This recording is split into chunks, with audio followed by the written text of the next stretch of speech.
Dice la frase popular, ni tanto que queme al santo, ni tanto que no lo alumbre. Hoy hablaremos de cuál es el balance en la educación de nuestros niños, de nuestros adolescentes, de nuestros jóvenes. La generación de cristal. Bienvenidas y bienvenidos a este lunes de Cocinando Historias. Hoy es 23 de mayo, hoy es día de todas y todos los estudiantes. Les mandamos un fuerte abrazo y precisamente toda esta generación es llamada la generación de cristal. Ahorita nuestra invitada nos va a dar otros términos con que también se les conoce, pero un tema que queríamos platicar y que está muy interesante, ¿verdad, Alma? Uy, sí, estoy yo muy conflictuada porque no sé si entro todavía en la generación de cristal. Hágame el favor. Sí. Soy millennial. ¿Qué soy? ¿Qué soy? ¿Chavorruca? Adri nos tendrá que aclarar, sí, que de dónde a dónde, de abarcar quiénes abarcamos. Si nos quieres confesar tu edad, ahorita salimos de dudas. Sí, ahorita podemos. Ahorita. Sí. Pues dejémoslo así. Hola, Adri, bienvenida. Muchas gracias. De verdad es un placer para mí estar en su programa porque siempre la sigo, pero en modo fan, y ahora estoy muy contenta de estar como invitada con ustedes. De verdad es un placer. Muchas gracias por la invitación. Gracias, Adriana López Díaz de León. Ella es coordinadora de Centros de Evaluación en Fiscalía aquí en Aguascalientes. Y bueno, pues un gusto que nos visites, Adri, para hablar de esto. Yo creo que entramos de lleno. A ver, ¿qué es esto de la generación de cristal? Bueno, mira, la generación de cristal se supone que son personas que nacieron aproximadamente en el año 2000. Entonces estaríamos hablando que quizás son personas que estarían entre los 18 años, digamos la adultez emergente, 18 años a los 22, 25. No sé si Alma entra en ese rango. No. A ver, creo que no. ¿No? Dejémoslo así. Ok. O sea, los millennials son los que nacen del 2000 hacia adelante. Por ahí. Exacto. Entonces, esta generación de cristal, bueno, pues la sociedad ha sido muy dura con ellos, se les ha catalogado como una generación muy frágil, como una generación que no soporta nada, que es muy poco tolerante a la frustración, una generación que es muy insegura, que es muy inestable, y precisamente que es muy frágil como el cristal. De ahí surge como este término peyorativo, de manera despectiva, que también luego me han comentado que les llaman generación mazapán, también por esta fragilidad. A ver, ¿por qué? ¿no? Por la fragilidad, porque el mazapán porque se desbarata, se deshace. Exacto. Ok. Entonces, bueno, justo hace unos días yo subí una historia referente a la generación de cristal, en donde precisamente abordaban ellos, que me gustó mucho el contenido porque decía que estamos muy enfocados en la generación de cristal, llamándoles que son unas personas frágiles, vulnerables, pero finalmente es una generación que es lúcida, que es transparente y que finalmente que deberíamos enfocarnos más como en la generación de cemento, ¿no? Porque yo creo que las generaciones ya estamos más normalizando como la frialdad, la dureza, esa coraza, ¿no? Y de eso no se habla, o sea, entonces, híjole, qué interesante, o sea, me pareció muy, muy interesante esa frase, y justo por este tema, un amigo muy querido me decía el otro día, oye, Adri, vi lo que subiste. Dice, es que de verdad, o sea, los jóvenes ahora, me comentaba, les voy a comentar esta plática que tuvimos, porque dice que en sus trabajos anteriores, pues era evidente que cuando llegaban jovencitos, o sea, ante la menor inconformidad, decían, no lo toleraban y se iban, ¿no? O sea, desertaban del puesto y no importaba como lo que estuviera pasando. Y le dije, híjole, yo creo que sí sería interesante como analizar cada una de las situaciones que llevaron a estos jóvenes a tomar esas decisiones, porque qué tanto, digo, habría que analizar como todo el contexto, pero qué tanto no son tolerantes, o qué tanto también nuestras generaciones aceptamos y toleramos mucho, ¿no? De más. Ay, no, normalizamos cállate. muchas cosas. Oye, eso está muy fuerte. Sí. Sí, yo creo que a veces tenemos muy normalizado eso, ¿no? Que a veces, aunque atenten contra tus derechos humanos o hasta contra tu salud mental, ahí seguimos. Oye, por ¿no? ejemplo, historias Entonces, como, perdón que te interrumpa, Adri, no, historias no, como, adelante. ay no, o sea, a nosotros nos ponían en el sol con 2 piedras las maestras de castigo y nosotros aguantamos. Ay no, a mí me daban Exacto. cintarazos, pero o sea, se dice, como todas estas generaciones, a lo mejor de, no sé, ¿qué les gusta? Como de hace 50 años, Sí, hace no es, muchos años no sé atrás. si nuestros papás o nuestros abuelos, pero como desde el orgullo, como desde es lo que estaba bien, porque de hecho también hay muchas reflexiones donde se dice, y aquí estamos, y soy un hombre de bien, y soy una persona, o sea, como que fue algo que Estoy me forjó. sanito, miren. Anda. Sí, sí, el Claro. chanclazo, pero estoy viva o así. Y realmente, a ver, escuchen realmente las historias de también el dolor, el sufrimiento y todos los traumas que hemos arrastrado generación tras generación, ¿no? Exactamente. Y fíjate que sí tiene mucho que ver también con el estilo de crianza que han llevado estas generaciones. O sea, y quiero aquí hacer como un comentario. Esta generación de cristal fue criada por la generación X. Si A ver, hacemos cálculos, más o menos serían las personas que tengo nacieron miedo. aproximadamente en los años 70 hasta el año 80 aproximadamente. Entonces, son personas que precisamente esta generación X fue criada de una manera totalmente diferente, en donde a lo mejor sí la violencia física, pues el En poco todas partes, tanto en la diálogo. escuela como en la casa, como en la calle. Normalizado. Exacto. Entonces es una generación que trató de hacer como, o de modificar como este estilo de crianza con sus hijos, y a lo mejor de alguna manera se cree que los sobreprotegieron, ¿no? Que les trataron de dar de más. O sea, que quisieron que no pasaran como las carencias que quizá ellos vivieron, y pues trataron de hacerlo de una manera diferente, que quizá luego por eso sienten que es una generación frágil, ¿no? Por la sobreprotección que les dieron, pero que finalmente también es una generación que está más consciente como de expresar sus emociones y de saber también que la vulnerabilidad se puede expresar y que no pasa nada, ¿no? Que está bien expresar esta vulnerabilidad. Ok. Bueno, como sabemos, los estilos de crianza anteriormente pues eran muy distintos a cómo se está viviendo ahora, ¿no? Yo creo que cada estilo de crianza, digo, no hay progenitores perfectos, ni tampoco hijos perfectos, ¿no? Yo creo que cada estilo de crianza tiene sus cosas positivas, pero también te va a afectar de alguna manera, ¿no? Por ejemplo, ahorita que estaban platicando de las generaciones de, no sé, hace 50 años, o sea, eran generaciones que el estilo de crianza era basado mucho pues en la obediencia, ¿no? Y En no finalmente, cuestionar. en no cuestionar, en los castigos físicos, y en la disciplina, o sea, pero totalmente favorecía la disciplina. Eran niños muy obedientes, pero finalmente era como un estilo de crianza en el que la comunicación era nula y no puedes expresarte, o sea, es lo que diga yo y así se queda, ¿no? Militarizado, ¿no? Muy militarizado, muy rígida. Sí. Entonces, bueno, pues como decías en el inicio el dicho, ¿no? Ni tanto que queme al santo, ni tanto que no lo alumbre. O sea, también no podemos decir que nos vamos a ir al extremo, ¿no? De decir un estilo de crianza permisivo en el que no sea una relación padres e hijos directiva, que no se establezcan normas, que no se les oriente, porque finalmente pues también eso les afecta a los niños en el poco apego a normas, en la inseguridad que puedan llegar a tener, en la inestabilidad emocional. Entonces, finalmente, yo creo que lo que se esperaría es este equilibrio, ¿no?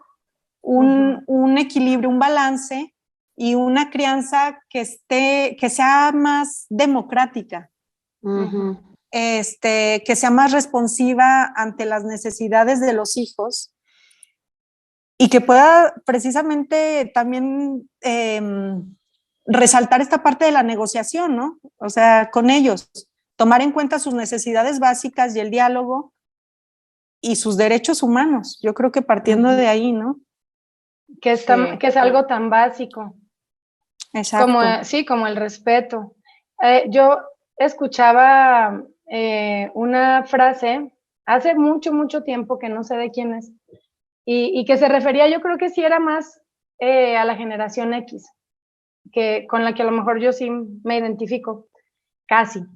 Que dice, somos la única generación que recibimos órdenes de nuestros padres y ahora recibimos órdenes de nuestros hijos. Sí. O sea, llegamos a un punto donde fuimos educados, así como tú nos dices, Adri, obedeciendo, sin cuestionar, me quedo callada, no digo, es sí porque sí, es no porque es no. Y ahora, o sea, y obviamente cada caso es diferente y no estamos generalizando, pero ahora, ¿cuántos papás, cuántas mamás observamos donde la hija es la que manda, la que lleva la batuta, o sea, la que dice, incluso, o sea, incluso hay casos donde los hijos es como, mamá, ¿a dónde fue? ¿Por qué no llega? O sea, de verdad. Exacto, ellos son los que dirigen, ¿no? Ajá, ellos son los que llevan mandan reglas. Los que deciden qué se va a hacer, a dónde se va a ir, porque nos vamos a ir todos a pasar Navidad, en caso de la abuela, no, yo no quiero ir, porque no mejor vamos a comer a este otro lado, o simplemente los padres terminan siendo un poco secuestrados por los hijos porque no podemos ir a acampar porque pues ya ves que con los niños, pues no. O no, al niño no le gusta esta comida, mejor vámonos a este otro restaurante. Sí. Toman decisiones en torno a las decisiones de sus hijos, o sea, sus hijos precisamente, creo que justo es el estilo de crianza tan permisivo, ¿no? Que toman totalmente el control los hijos, no están siendo dirigidos y eso finalmente les genera inseguridad también a ellos, ¿no? Ahora, es muy importante también no confundir la sobreprotección a criar con amor. Yo creo que son cosas totalmente diferentes.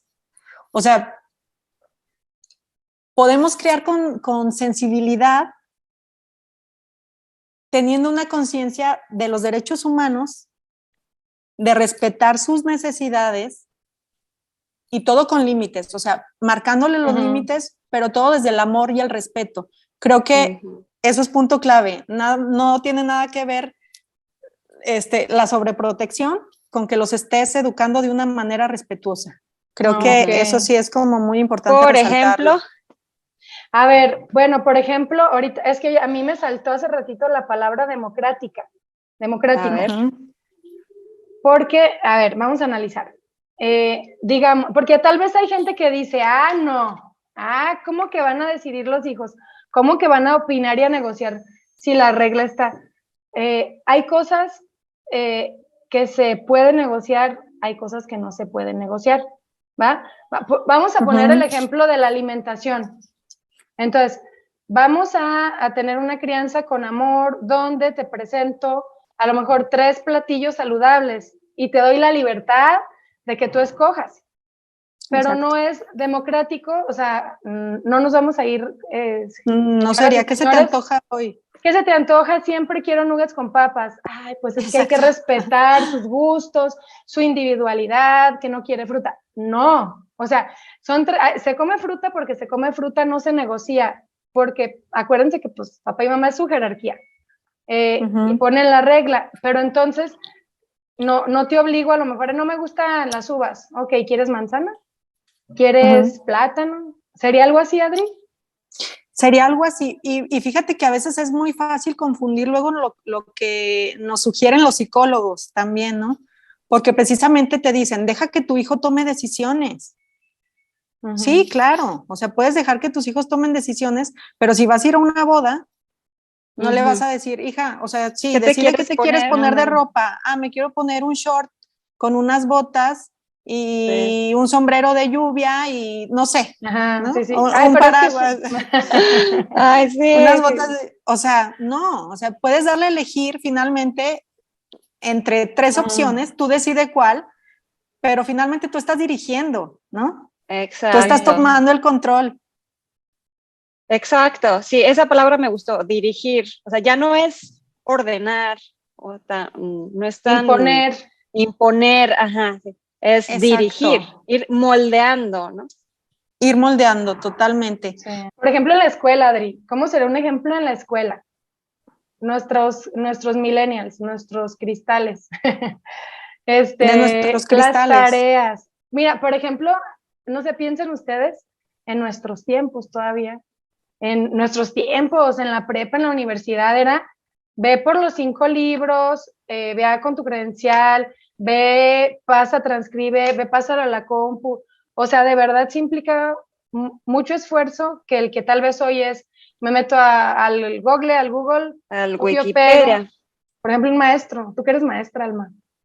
Yo he notado el paso en la generación, en, no sé, los últimos 10 años, los chicos ciertamente cada vez quieren pasar menos tiempo y dedicar menos tiempo en las cosas, porque en los proyectos, si no es rápido, entonces mejor cambiemos de proyecto. Entonces, como maestra, ¿cómo podría yo ayudarlos a mantenerse enfocados en algo y no querer desertar, incluso de carrera?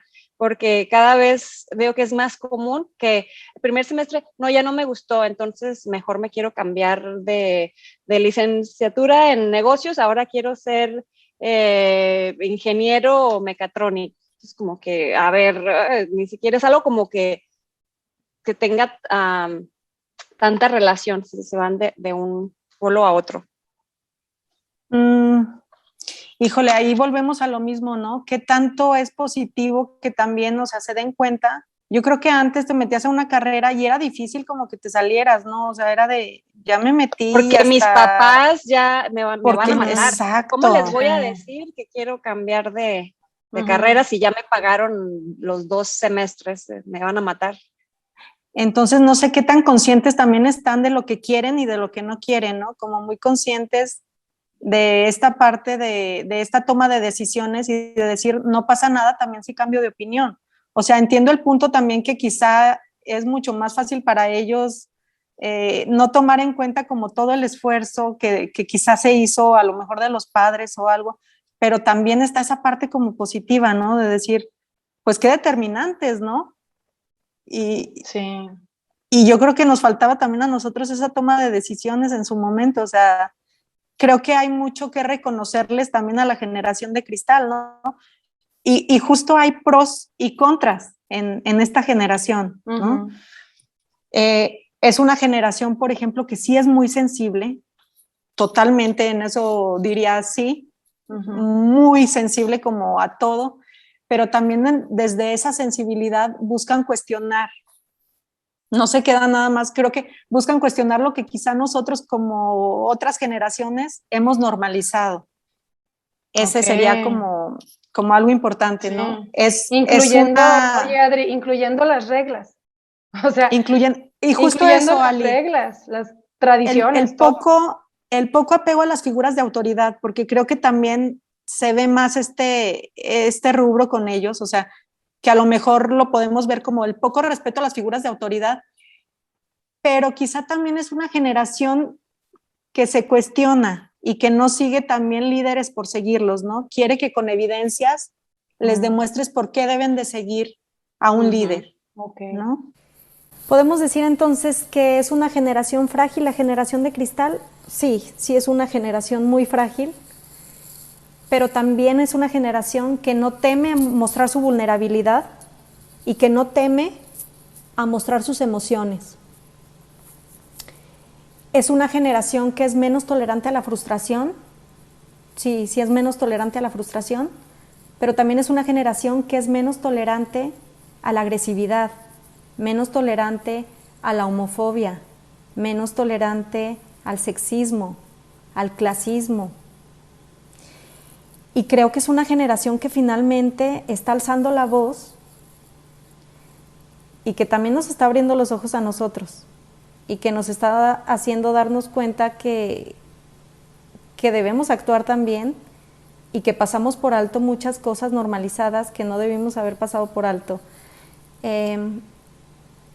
Sí me gustaría decir que ojalá estemos forjando posteriormente más generaciones de cristal, de ese cristal transparente, de ese cristal que se deja ver, de ese cristal que resiste los cambios climáticos y de ese cristal que finalmente al fundirse también puede ser moldeable. Muchísimas gracias Adriana por haber estado con nosotras. Yo les quiero agradecer muchísimo, de verdad muchas gracias por haberme invitado, fue un placer hablar de esto, aunque fuera un momentito. Les agradezco mucho y les mando un abrazo a las dos. Fue un placer para mí estar aquí con ustedes. Muchas gracias. Muchísimas gracias por vernos. Compartan este programa que fue de verdad muy valioso.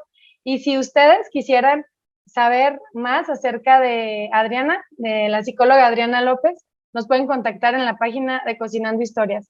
Les dejamos con la receta y, como siempre, les esperamos el próximo lunes. Nos vemos, Alma. Adiós, hasta la próxima. Gracias.